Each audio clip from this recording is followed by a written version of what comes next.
बीजापुर में मलेरिया की दस्तक हो चुकी है। मलेरिया से एक छात्र की मौत हो चुकी है और वही परिजनों ने जो है अस्पताल पर लापरवाही का आरोप लगाया है। क्या कुछ इस पर जानकारी है और उसके साथ ही बीजापुर में ऐसी कौन सी खबरें हैं जो आज दिन भर सुर्खियों में रहने वाली है?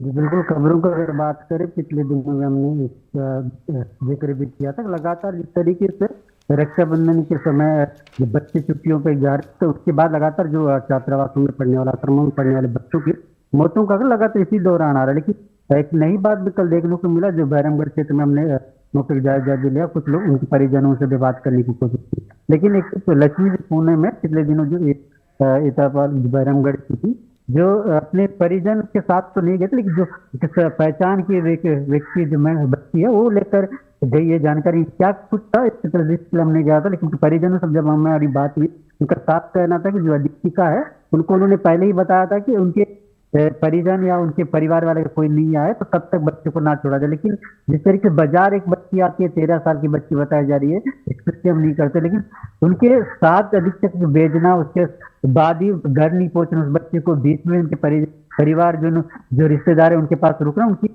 मौत कुएं में गिरने से होना कहीं ना कहीं गंभीर विषय को जरूर दर्शाता है। इसी पूरे मामले में प्रशासन जांच टीम गठित किया, जिसमें जो एसडीएम बैरमगढ़ है, विकास सर्वे, उनके साथ बीएमओ रहेंगे, मंडल संयोजक के साथ एक टीम बनाई गई।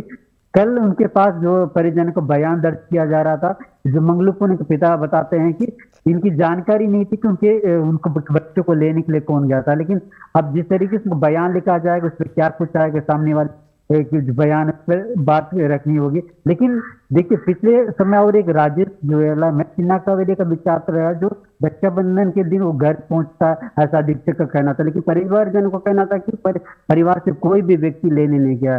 इसके बाद गोलमोल सा जवाब जो जिस तरीके से अधीक्षकों का मिल रहा है, बचने के लिए यहाँ वहाँ दौड़ धूप करते दिख रहे, कहीं ना कहीं संदेह के दायरे में जरूर है, क्योंकि प्रशासन सख्त दिख रही है, जहाँ वह अधिकारी लगातार मुझसे दिख रहे हैं, उनके निर्देशों के बावजूद भी इस तरह की घटनाएं ना कहीं निंदनीय जरूर। क्षेत्र में जो बच्चे हैं, जो सिर्फ अधीक्षक के भरोसे जो परिजन छोड़ के जाते हैं, वो कहीं ना कहीं चिंता जरूर व्यक्त कर रहे हैं कि इसमें उनका ये भी मांग है कि जो भी है दोषी है इसमें सख्त से सख्त कार्रवाई की जाए। लेकिन देखिए, समय बीतता जा रहा है, घटनाएं होते जा रहा है, घटनाएं थमने का नाम नहीं ले रहा। कार्रवाई के नाम पर सिर्फ खानापूर्ति हो रहा है, जांच टीम बन रही, जांच के बाद जो भी है जिम्मेदार है, वास्तव में जिस लापरवाही उन पर सख्त कार्रवाई जरूर देखने को नहीं मिला, क्योंकि जब कार्रवाई नहीं होगी, लगातार इस तरह की लापरवाही होती रहेगी, आखिर जिम्मेदारी कौन लेगा? क्योंकि यहाँ हर कुछ नीचे छात्रावास में अगर बात करते, मॉनिटरिंग जो कर्मचारी रहते हैं, लगातार उस क्षेत्र का दौरा करना चाहिए। वही पंचायत स्तर पे एक समिति रहता है, वो भी अपनी निगरानी में करना चाहिए। अगर निगरानी अगर आप करते हैं, निर्देश देते तो इस तरह लापरवाही क्यों हो रहा है, ये कहीं ना कहीं सवाल जरूर है। इसके अलावा अगर खबरों की अगर बात करते हैं, तो बीजापुर में पिछले दिनों लगातार बारिश हो रही थी, गोदावरी के जो जल स्तर है वो लगातार बढ़ रही थी, इसकी वजह से प्रशासन भी अलर्ट जारी किया था। वही सारलागुड़ा और रामपुरम का जो ब्रिज बना, वहां पर पानी के स्तर को देखते हुए जो आवागमन है वो बाधित हो रहा था, और प्रशासन भी इस पे नजर बना करके, हालांकि आज जो वहां की जो इसका जल स्तर है वो उतरा, ये जानकारी निकल, कहीं ना कहीं जो आवागमन है उनको राहत खबर जरूर है। लेकिन जिस तरीके से जो गोदावरी में डैम बना, डैम का वजह ही जल स्तर का कारण भी बताया जा रहा। जो डैम के आसपास जो गांव जो बसे हुए हैं, उनको कहीं ना कहीं जो रेस्क्यू करने, उन जो घटना से बचने के लिए भी लगातार जिला प्रशासन भी पहल करते हुए दिख रहा है। इसी बीच कल बीजापुर के जो कलेक्टर है, जो बेदरे का क्षेत्र में दौरा भी इनका रहा है,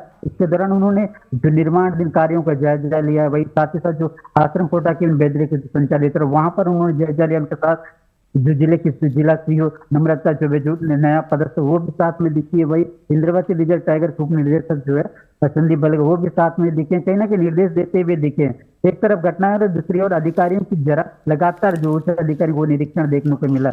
अब देखना होगा किस तरह की आने वाले समय में जो घटना है वो कमी देखने को मिलेगी। वही इस वर्ष विभाग का भी जायजा लिया कलेक्टर ने, वहां पर जिस तरीके से मांग रही है एम्बुलेंस की, जैसे कि अंदरूनी क्षेत्र एम्बुलेंस कहीं ना कहीं जो केंद्र, वहां कमी देखने को जरूर मिले। उन्होंने कलेक्टर से मांग रखा है, कलेक्टर ने आश्वासन दिया कि वो जल्द उन्हें सुविधा मुहैया करेंगे। अब देखना हो कब तक के मुहैया करेंगे। जी रामचंद्रन, तमाम जानकारियों के लिए आपका धन्यवाद।